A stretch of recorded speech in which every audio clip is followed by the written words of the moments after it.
ṣe pẹ̀lẹ́ ló sọ. Òru ọ̀fẹ́ ní ọwọ́.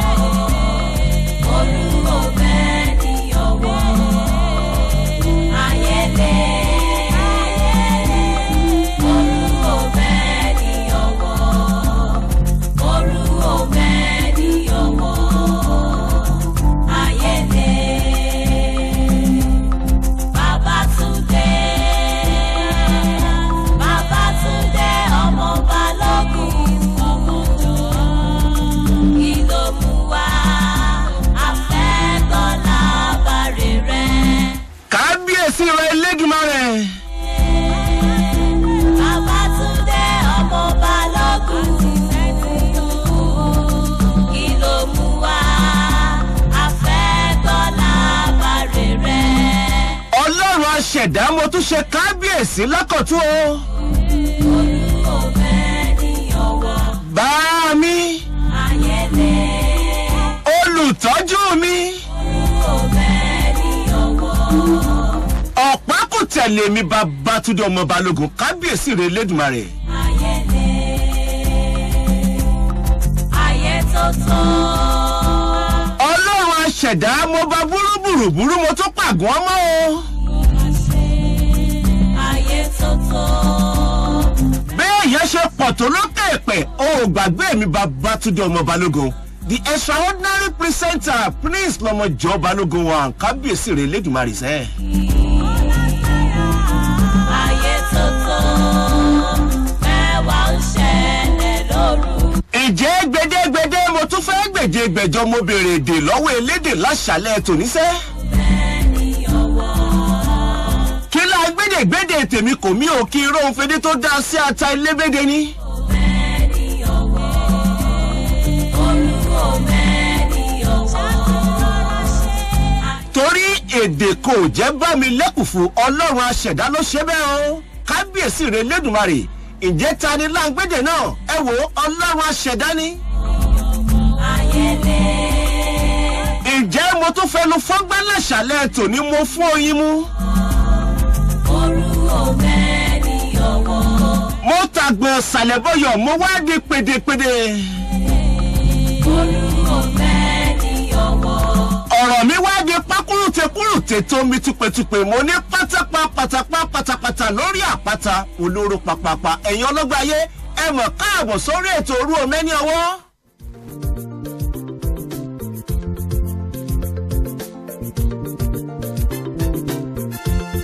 Ẹ káàbọ̀ sórí ètò ẹ káalẹ́ ẹ káàbọ̀ sí ìkànnì yìí Peters 102.3 FM tó wà ní Bódìjà ní ìlú Ìbàdàn ni.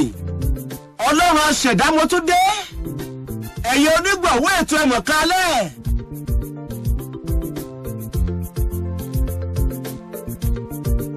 Ẹ káàbọ̀ sí ìkànnì yìí. Wálé Ọláògùn mo rí ẹ. Kò ní bàjẹ́. Akíṣọlá Táíwò. Bàbá Sẹ̀líkà. Anointed Mother mo kí yín mọ́ mi. Reverend Agnes Folúkẹ́ Adéòní gbàgbé. Kábíyèsí rẹ̀ Elédùmarè. Mo tún wọlé kọlẹ̀ láṣàlẹ̀ tòní. Ẹ káalẹ́ dádì. Mo rí yín. Ẹ wà lólúwo nílùú Ìbàdàn lọ́wọ́lọ́wọ́ báyìí. Nípa ti ìsọjí tó ń lọ lọ́wọ́lọ́wọ́. Ìsọjí ni inú ìjọ Love of Christ. Bàbá Love ẹ káalẹ́ o. Màmá Love ẹ mà káalẹ́. Ọlọ́run òjijì. Pastor Dékúnlé Epaphras. Dádì ẹ káalẹ́ sà. Pastor Mrs. Ọdẹ́kúnlé Epaphras.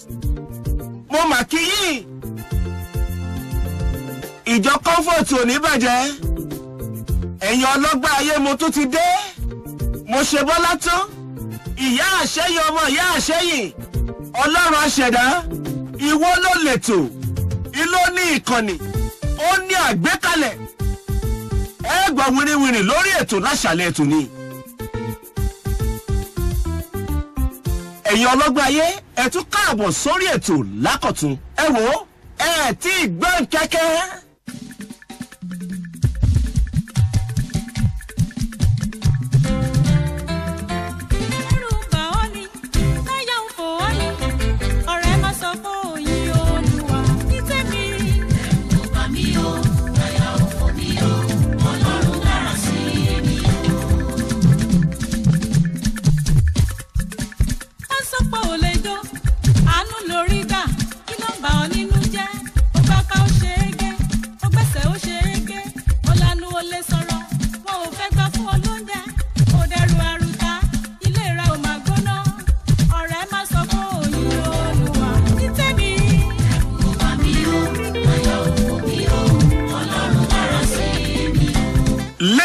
evangelist Wùmí Babalọ́lá áńgẹ́lì aláàánú lórí ètò òru òmẹ́ni ọ̀wọ̀ láṣálẹ̀ tòní ẹ̀ tó bá ń gbégbọ́ pẹ́ torí bá méjì kan kábíyèsí rẹ̀ Elédùmarè ọlọ́run aṣẹ̀dá ìwọ ni àánú mo rí gbà lókè pẹ̀ láyé tó o fi ṣe mí báyìí kábíyèsí rẹ̀ Elédùmarè fún ìran tá a wà yìí ni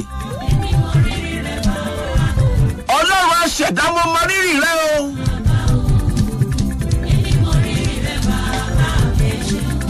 dákòdábọ̀ gẹ́gẹ́ bí olólùfẹ́ ètò òru òmẹ́ni ọ̀wọ̀ ṣó fẹ́ gbọ́ gbìyànjú kó o ní ọlọ́run aṣẹ̀dá nínú ìrìnàjò rẹ lókè pẹ̀ láyé.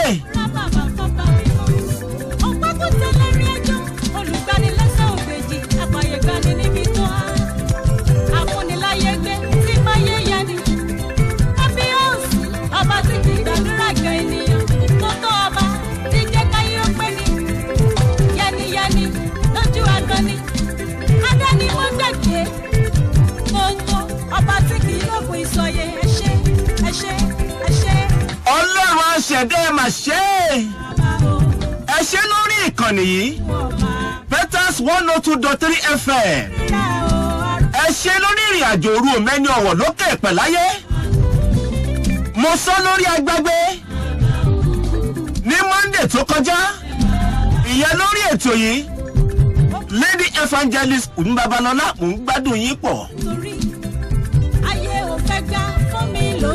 kábíyèsí mò ń fi lórí yìí. Mo jàjẹ́ kẹ́nu wọn lọ síbi tù. Ọ̀rọ̀ mi ò kọjá àdúrà. Mo yìnyín o bàbá. Ìntí ẹ̀ gbọ́dọ̀ mọ́ yíyan.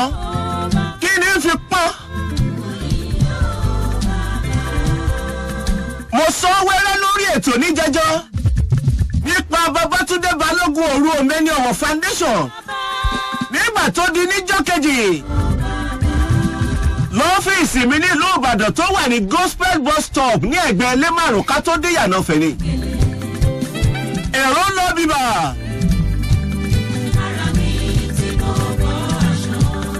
Ẹni tí ò lè rìn ó ní ká gbé òun ni. Àwọn ará àdúgbò wa ń pera wọn kí ní ṣẹlẹ̀ ní ọ́fíìsì òru òmẹ́ni ọ̀wọ̀.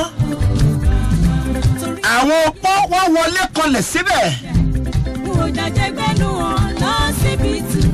Látijọ́ tí mo ti dé òkè pẹ̀ láyé àdúrà tí àwọn opó ẹ gbà fún mi níjọ́ yẹn kábíyèsí rẹ̀ Elédùmarè gbogbo ẹ̀yin opó ẹ̀ pátápátá pẹ̀lú agbára ọlọ́run aṣẹ̀dá ìkẹyà ayé yín lókè pẹ̀ láyé àtẹ̀yìn àtọmọ yín kò ní korò bí jogo.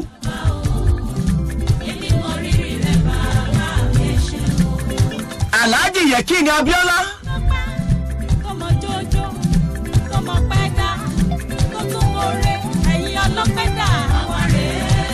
ìyá fẹ́ǹtsọ̀ ní Òdògbó nílùú Ìbàdàn. Mo wọlé kanlẹ̀ sọ́dọ̀ wọn nípa òru òmẹ́ni ọ̀wọ̀ foundation.